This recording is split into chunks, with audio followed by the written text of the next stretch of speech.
Bismillahirrahmanirrahim. Assalamualaikum warahmatullahi wabarakatuh. Selamat pagi, salam sejahtera untuk kita semua, salam kebajikan.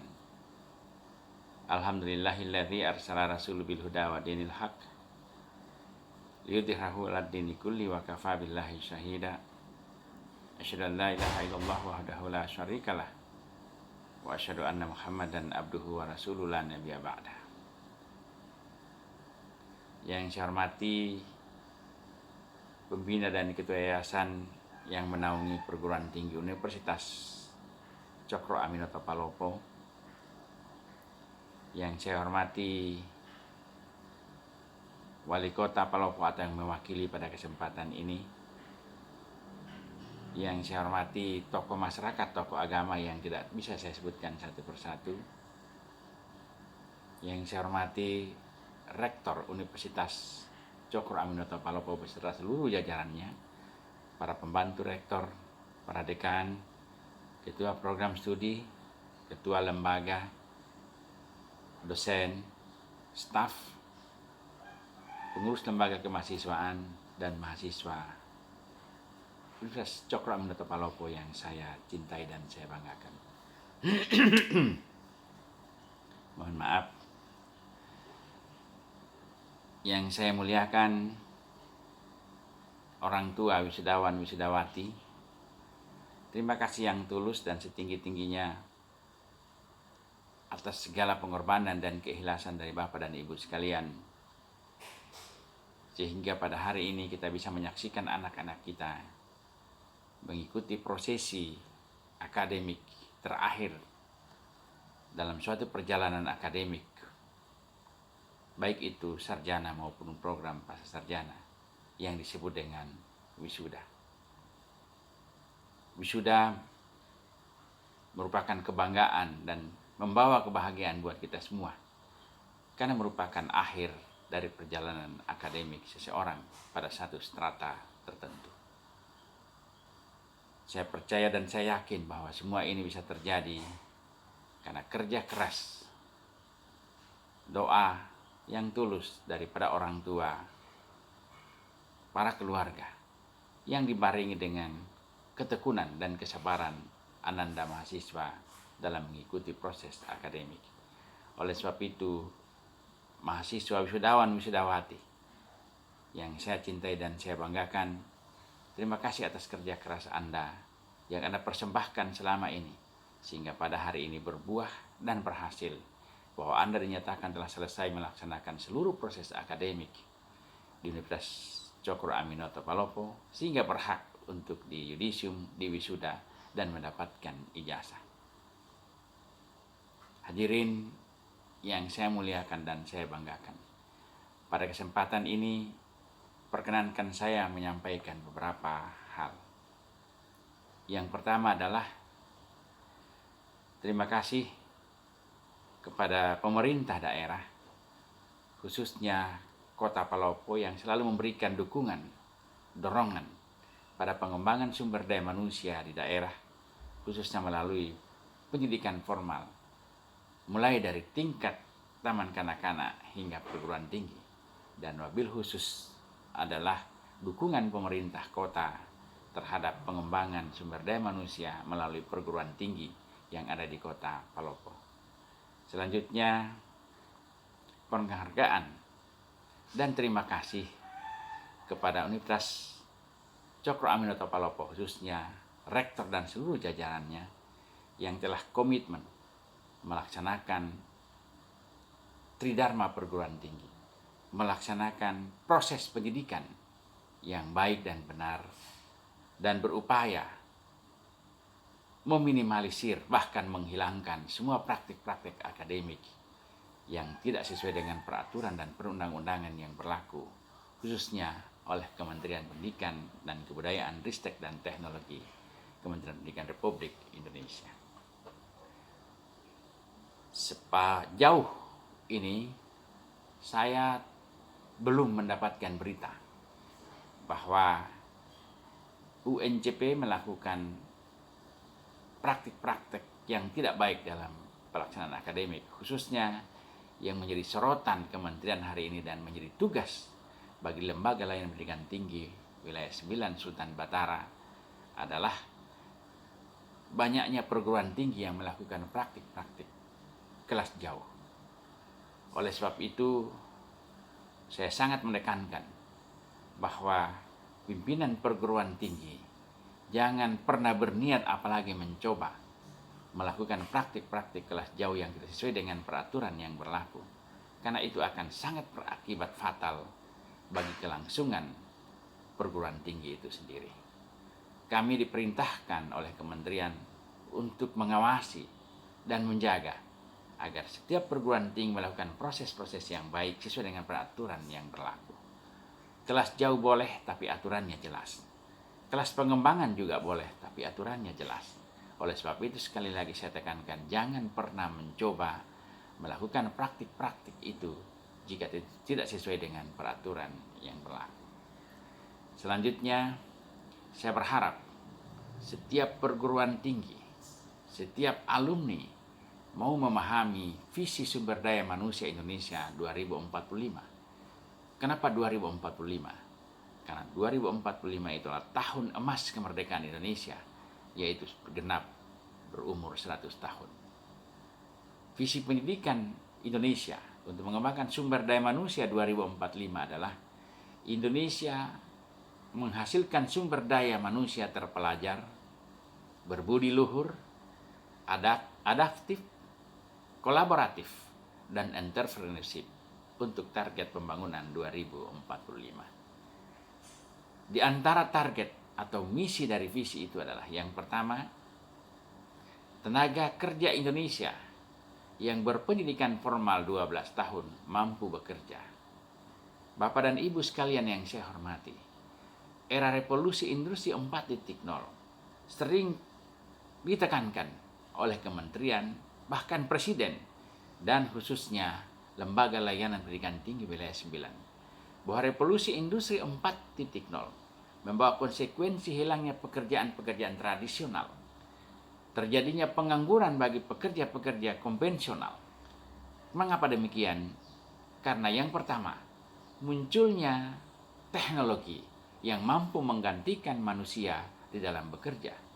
Yang kedua, hilangnya lapangan kerja yang berbasis konvensional, hilangnya supermarket, hilangnya dunia usaha yang konvensional. Namun demikian, berita baiknya adalah tergantikannya perusahaan-perusahaan atau bidang-bidang usaha atau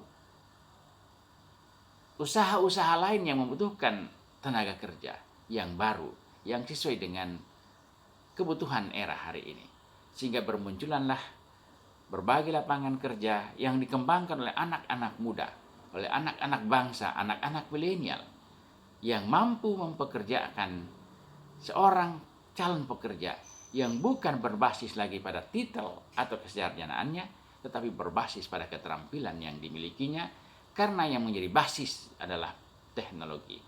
Oleh sebab itu, revolusi industri 4.0 membawa konsekuensi bahwa di masa depan, dalam waktu yang tidak terlalu lama lagi, mungkin 3-4 tahun ke depan, sekitar 60% tamatan sekolah dasar mampu bekerja pada sektor-sektor pekerjaan formal yang baru itu, pekerjaan yang dikembangkan oleh anak-anak muda itu.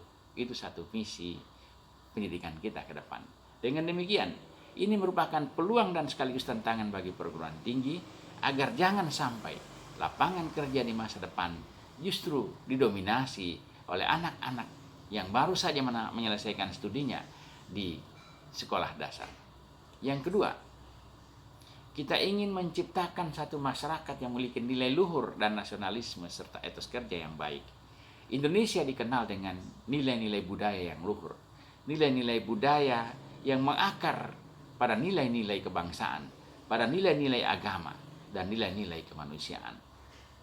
Ada fenomena bahwa kehadiran industri menyebabkan disrupsi. Salah satu perubahan yang terjadi adalah perubahan nilai-nilai kebangsaan pada generasi kita. Oleh sebab itu, perguruan tinggi dituntut untuk bisa menciptakan iklim akademik yang mampu melahirkan masyarakat yang memiliki nilai luhur, nasionalisme, serta etos kerja yang baik. Yang berikutnya adalah tenaga kerja yang lebih sehat, fleksibel, dan adaptif. Saya sering mengatakan bahwa pesan leluhur, pesan orang-orang bijak yang mengatakan bahwa if you lose something, you lose nothing. Kalau Anda kehilangan sesuatu, Anda tidak kehilangan apa-apa. But if you lose health, you lose something. Kalau Anda tidak sehat, maka Anda telah kehilangan sesuatu. Di samping kesehatan yang harus kita jaga untuk saat ini, ada juga flexibility. Bagaimana kita fleksibel dalam bertindak? Bagaimana kita fleksibel dalam mengambil kebijakan? Bagaimana kita fleksibel dalam bergaul dan berkomunikasi dengan masyarakat lain? Di samping flexibility yang kita butuhkan, juga kita membutuhkan adaptivitas. Bagaimana seorang alumni yang mampu beradaptasi, yang mampu melakukan perubahan ketika dia berada pada lingkungan yang baru. Revolusi Industri 4.0 menyebabkan disrupsi perubahan itu sangat cepat. Oleh sebab itu dibutuhkan satu tenaga kerja, satu sumber daya manusia, terutama lulusan perguruan tinggi yang mampu mengadaptasikan dirinya ketika dia berada pada kondisi di mana terjadi perubahan secara tiba-tiba dan tidak disangka-sangka. Yang berikutnya, perguruan tinggi perlu mempersiapkan dan mendidik tenaga pengajarnya sehingga berkualitas tinggi, sehingga mampu menyesuaikan gaya mengajarnya, pengetahuan dan keterampilannya untuk mempersiapkan sumber daya manusia yang seperti dikatakan di atas, sehat, fleksibel, dan adaptif. Teknologi perlu kita kembangkan. Di setiap perguruan tinggi hari ini harus mau care, harus mau peduli bahwa ada program studi yang sangat digandrungi, yang sangat dibutuhkan oleh anak-anak muda kita dalam rangka menyongsong masa depan mereka. Oleh sebab itu, kontribusi sains dan teknologi untuk pembangunan itu harus kita tingkatkan, kita persiapkan. Dengan demikian, bukan tidak perlu mengembangkan program studi yang non-sains, tetapi hari ini kita harus lebih concern lagi bahwa program studi yang berbasis sains dan teknologi untuk bisa kita kembangkan agar benar-benar menghasilkan alumni yang siap untuk bersaing. Berikutnya, perguruan tinggi harus menyadari bahwa di masa depan keterampilan melebihi daripada hanya sekedar pengetahuan. Oleh sebab itu, tridharma perguruan tinggi yang selama ini khususnya pendidikan akademik lebih mengedepankan pengetahuan, maka di masa depan harus dikembangkan satu proses yang benar-benar mensejajarkan antara pendidikan pengajaran, lalu kemudian keterampilan, lalu kemudian pengabdian kepada masyarakat. Oleh sebab itu, kita sangat berharap bahwa pendidikan vokasi dikembangkan di setiap perguruan tinggi, walaupun perguruan tinggi itu berbasis akademik. Kebijakan pemerintah akan mencabut, bahkan mungkin telah dicabut, yang membatasi universitas untuk membuka program studi yang berbasis pada vokasi. Dengan demikian, di masa depan kita harus mengembangkan pendidikan berbasis vokasi, kemudian berbasis kewirausahaan dan memiliki karakter yang baik. Karena pesan leluhur kita yang ketiga adalah kita harus mempersiapkan manusia kita, di samping dia memiliki keterampilan, juga dia memiliki karakter yang baik. If you lose character, you lose everything. Kalau Anda tidak berakhlak, kalau Anda tidak mempersiapkan diri Anda untuk menjadi manusia-manusia unggul, maka Anda telah kehilangan peluang, bahkan peluang itu di segala bidang. Bapak dan Ibu yang saya hormati, terakhir yang ingin saya sampaikan, bahwa perguruan tinggi harus mampu berkolaborasi lebih baik lagi antara pemangku kepentingan dengan masyarakat. Perguruan tinggi harus melakukan kerjasama yang baik antar perguruan tinggi, antar instansi, antar perguruan tinggi dengan pemerintah, bahkan antar perguruan tinggi dengan masyarakat melalui lembaga-lembaga kemasyarakatan. Dengan demikian, kita mengembangkan perguruan tinggi yang mensinergikan semua kekuatan, mulai dari kekuatan perguruan tinggi itu sendiri, masyarakat, dan pemerintah, bahkan sektor-sektor lain, instansi lain yang mendukung, bahkan sangat dibutuhkan oleh perguruan tinggi.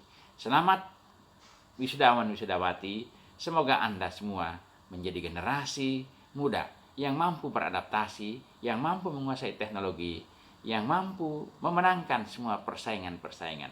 Hari ini segala sesuatu dilakukan dengan kompetisi. Jadilah pemenang di setiap kompetisi.